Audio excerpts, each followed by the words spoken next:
बच्चे लोग very good afternoon, how you all. शाबाश, खैर बोलना चाहूंगा सबको आराम से सब चीजें रहे। आज हम शुरू करने जा रहे हैं पहला लेसन का introduction, that is study note 1 में मैं शुरू करने जा रहा हूं ऑपरेशन मैनेजमेंट इंट्रोडक्शन। अब मुद्दा क्या है, ऑपरेशन मैनेजमेंट ये सब्जेक्ट है क्या और हमारे सिलेबस में क्या क्यों दिया, इसका इंट्रोडक्शन है। हालांकि ये लेसन से कुछ ज्यादा पूछा नहीं जाएगा, हार्ड देखा था एमसीक्यू या एक आध 1 मार्क का कोई आपका ये पूछ लेंगे theory, nothing else is expected from this lesson, but the thing is important, ये सब्जेक्ट ये लेसन हमारे सिलेबस में कर क्या रहा है ये समझाने के लिए दिया हो। ऑपरेशन मैनेजमेंट देखो क्या है, आप लोग कर रहे हो आईसीडब्ल्यूआई, आईसीडब्ल्यूआई में सबसे इंपॉर्टेंट है कॉस्ट कटिंग। सबसे इंपॉर्टेंट क्या है, कॉस्ट कटिंग। तो कॉस्ट कटिंग कैसे पॉसिबल है, सिर्फ क्या रॉ मटेरियल सस्ता परचेस करने से कॉस्ट कटिंग पॉसिबल है? बोलो हाँ या ना। ना, रॉ मटेरियल से फर्निश गुड्स में जो प्रोसेस जाती है, रॉ मटेरियल से आप फर्निश गुड्स में जाते हो, वो जो प्रोसेस है उस प्रोसेस को हम ऑपरेशंस कहते हैं। हम ऑपरेशन परफॉर्म करते हैं, रॉ मटेरियल को लिया, उस पर कुछ ऑपरेशंस परफॉर्म किए और वो बन गए फर्निश गुड्स। तो ये जो पूरा प्रोसेस है, उस प्रोसेस में भी हम बहुत सारी जगह पर कॉस्ट कटिंग कर सकते हैं। जैसे रॉ मटेरियल आपने परचेस किया, सबसे पहला कॉस्ट कटिंग अगर आप देखो तो रॉ मटेरियल आपने परचेस किया, रॉ मटेरियल परचेस करने के बाद उसको आप गोडाउन में रखोगे, सप्लायर आया, रॉ मटेरियल दिया, आपने उसको गोडाउन में हमाल या फिर जो भी आपके वर्कर्स है वेजेस पर उनसे लिया, माल अनलोड किया, फिर वहां से 2-4 दिन बाद, महीने भर बाद गोडाउन में इन्वेंट्री रखी, मेंटेन की, वहां से प्रोडक्शन डिपार्टमेंट के लिए वापस उसको लोड किया, लॉरी में भेजा, प्रोडक्शन डिपार्टमेंट फैक्ट्री पे गए। अब यहां पर क्या एक ऑपरेशन हुआ है और क्या यहाँ पे मैं कॉस्ट कटिंग कर सकता हूं, अगर रैदर देन मैं रॉ मटेरियल को स्टोर करूं, रैदर देन मैं बाकी सारी चीजें करूं। Am I right? So just in time, अगर मैं डायरेक्टली लू तो मेरा गोडाउन का रेंट, मेरा गोडाउन पे लोडिंग अनलोडिंग का खर्चा सब बच जाएगा। This is operation, this is cost cutting. ये सारी चीजें 1 बाय 1 हमें पढ़ी। फिर अगला और कहां पर है, तो ऑपरेशन सिस्टम बोले तो क्या, an operating system is defined as a configuration of resources combined for the provision of goods और सर्विसेज। सारे operating system is a set of different components working together for a particular task, for a particular task. Next,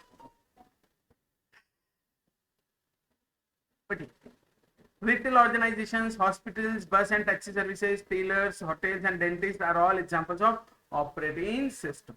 अब इसमें क्या objective of operations management, customer को आप service provide करते हो, बराबर है, तो वो भी एक ऑपरेशंस हुआ। मैन्युफैक्चरिंग, ट्रांसपोर्टेशन, सप्लाई, सर्विस, ये सारे। अब इसके अलावा ऑपरेशन मैनेजमेंट में हमें क्या देना है, हमें रिसोर्स को यूटिलाइजेशन देना है। Resource utilization is one of the most important part. क्या एचआर डिपार्टमेंट का काम यही है, आपके सारे रिसोर्सेज को प्रॉपर अप्लाई करें। जैसे किसी हॉस्पिटल में आपको ऑपरेशन मैनेजमेंट करना है, रिसोर्स मैनेजमेंट करना है, तो पीक आवर्स में ज्यादा नर्सेज की जरूरत पड़ती है, तो आप पीक आवर्स में ज्यादा नर्सेज को हायर करें, बाकी समय कम रखे, आपका पैसा बचा, ये आपका resource utilization. Am I right? ये एग्जाम्पल था। So customer service objective, resource utilization objective, देखो ये सारी चीजों पे हमारा ऑपरेशन मैनेजमेंट डिसाइड करता है। तो बहुत सारी चीजें जैसे location of facilities, plant layouts, product design, process design, production planning and control, quality control, materials management, maintenance management, ये सारी चीजें जो है ये हमारे सिलेबस का पार्ट है, जो हम 1 बाय 1 देखेंगे। जैसे फॉर एग्जाम्पल आप बिजनेस शुरू करने जा रहे हैं, देखो ऑपरेशन मैनेजमेंट आपको पूरी तरह एक गाइड देता है, गाइडेंस देता है कि आपने बिजनेस शुरू करना है तो कैसे कर सकते हो, क्या क्या कर सकते हो। तो हमारा सिलेबस में सबसे पहले आता है कि अगर मैं बिजनेस शुरू करना चाह रहा हूं, मैं एंटरप्रेन्योर में सोच रहा हूं मैं बिजनेस शुरू करूं, तो आप मुझे बताओ सबसे पहले आप क्या सोचोगे, आप कौन सा बिजनेस शुरू करोगे। आपके पास क्लाइंट आया, क्लाइंट बोलता है मेरे पास पैसा है, मुझे बिजनेस शुरू करना है, सर आप मुझे गाइड करो, कैसे करें। तो क्या आप क्लाइंट को सजेस्ट करोगे भाई वो बिजनेस देखो जिसमें फ्यूचर है, फ्यूचर यानी क्या, जिसमें डिमांड है। तो क्या हमने डिमांड फोरकास्टिंग पे फोकस करनी चाहिए। यस, लेसन नंबर 1 में हम शुरुआत करते हैं डिमांड फोरकास्टिंग पे, हम सबसे पहले डिमांड पर फोकस करेंगे। फिर डिमांड फोरकास्टिंग के बाद वो डिमांड को फुलफिल करने के लिए आपकी कैपेसिटी कितनी है, दैट इज कैपेसिटी प्लानिंग। कितनी डिमांड आ सकती है, क्या कैपेसिटी लगने वाली है, उसके लिए प्लानिंग करो।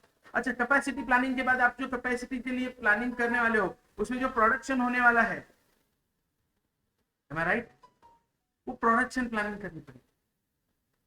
प्रोडक्ट को आप किस तरह से प्रोड्यूस करोगे, उसमें भी कॉस्ट कटिंग होगी, उसके भी बहुत सारे एग्जाम्पल्स। अच्छा, सिर्फ यहाँ पे नहीं, प्लांट का लेआउट कैसे रहेगा, उसको हैंडल कैसे करेंगे, वो भी रहेगा। अच्छा, ये भी नहीं, इसके बाद आपका ट्रांसपोर्टेशन, माल फर्निश रेडी हो गया, यहाँ से डिस्ट्रीब्यूटर तक भेजना है, तो रास्ते में मैं कितना खर्चा कम कर सकता हूँ, that is again cost cutting my dear students.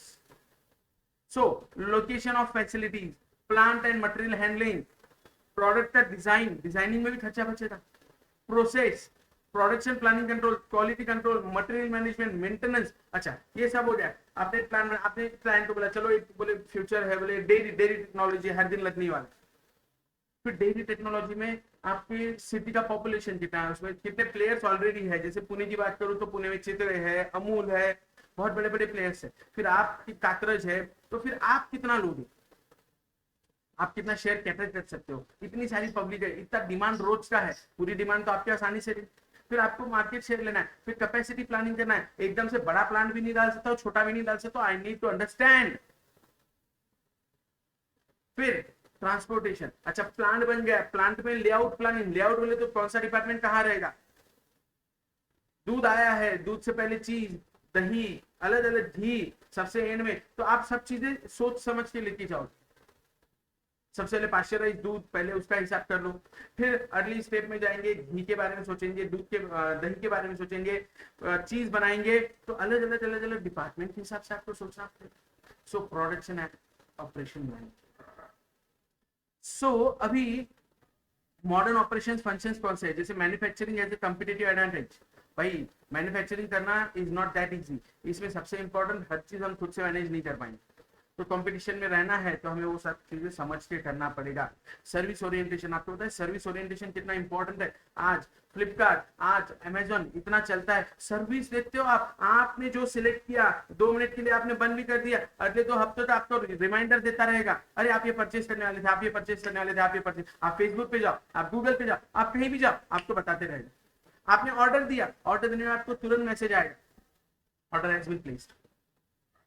अगले दिन सुबह मैसेज आएगा कि बाबा वेंडर के पास मैसेज पहुंच गया है। तीसरा मैसेज आएगा, वेंडर ने आपका माल डिस्पैच कर दिया। चौथा मैसेज आएगा, दिल्ली से माल डिस्पैच हो गया, फॉर एग्जांपल दिल्ली से पुणे है तो। पांचवा मैसेज आएगा, पुणे पहुंच गया। छठवां मैसेज आएगा, 1 बजे से 3 बजे के बीच में आपके घर तक पहुंच जाएगा। सातवां मैसेज आएगा, माल डिलीवर हो गया। Service, service, that is important, that is really very important. Service oriented. Disappearance of smokestacks. What do you mean by smokestacks? Protective labor legislation, environmental movement, and gradual emergence of knowledge based on organization have brought total transformation in the production system. Today's factories are aesthetically designed and built environment friendly. In fact, they are homes away from homes. Going to factory every day is no more. Yes, ये important नहीं है. It is like holiday at a scenic spot. A visit to ABB, L&T, and Smith Kind. ये जो भी है, convince the reader about the transformation that has taken place in the wealth creation system. तो जहाँ हमें work from home अभी तो corona ने सिखा दिया है, तो जहाँ जहाँ खर्चे एक्स्ट्रा आते हैं तो हमने उड़ा दिया। So the thing is what, हमें ऑपरेशन मैनेजमेंट की मदद से ये समझना है, तो ये सब्जेक्ट पूरी तरह फोकस कहाँ करेगा, आप रॉ मटेरियल से फर्निश गुड्स जो भी बनाते हो, उस बीच जितने ऑपरेशन करते हो, उन ऑपरेशंस में हर जगह धीरे धीरे धीरे धीरे मैं कॉस्ट कटिंग कैसे कर सकता हूं। सो रिसेंट ट्रेंड्स क्या क्या है। ग्लोबल मार्केट प्लेस, आज आप कहीं भी बनाओ, अभी धोनी एडवर्टाइजमेंट कर रहा है, जबलपुर में हो नहीं, पूरी दुनिया में बेचना है, जाओ। Production operation strategy, total quality management, TQM, flexibility, time reduction, technology बहुत इंपॉर्टेंट है, आज कितना काम आसान हो गया आपका। Worker involvement, reengineering, environmental issues, corporate downsizing और rightsizing, supply chain management, ये सारी चीजें जो है हमें स्टेप बाय स्टेप हर लेसन में समझ। तो मुद्दे की बात क्या है, क्या ये प्रोडक्शन और ऑपरेशन मैनेजमेंट में नहीं देगा? मार्केट प्लेस ग्लोबलाइज हो गया, अमेजॉन, फ्लिपकार्ट, वहां पे माल बेचो। प्रोडक्शन या ऑपरेशन स्ट्रेटेजी बनाओ, टोटल क्वालिटी मैनेजमेंट के बारे में सोचो।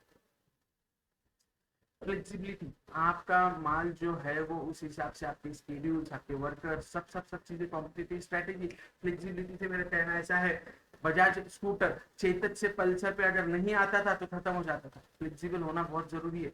आपको आपके कस्टमर के पॉइंट ऑफ व्यू से चेंजेस लेनी पड़ेंगी, टाइम को कम करना पड़ेगा, टेक्नोलॉजी का यूज करना पड़ेगा। टेक्नोलॉजी का यूज करो, अकाउंट्स मेंटेन करो। आज डीमार्ट, बिग बाजार क्या करते हैं? टेक्नोलॉजी का यूज करते हैं। सवेरे बारकोड रीडर से क्या माल बेचा गया पूरी लिस्ट बन जाती है, शाम में माल टैली हो जाता है, इतना माल बेचा गया, इतना पैसा, इतना माल बचा हो, इन्वेंट्री टैली, काम बचा, टाइम बचा, टाइम बचा।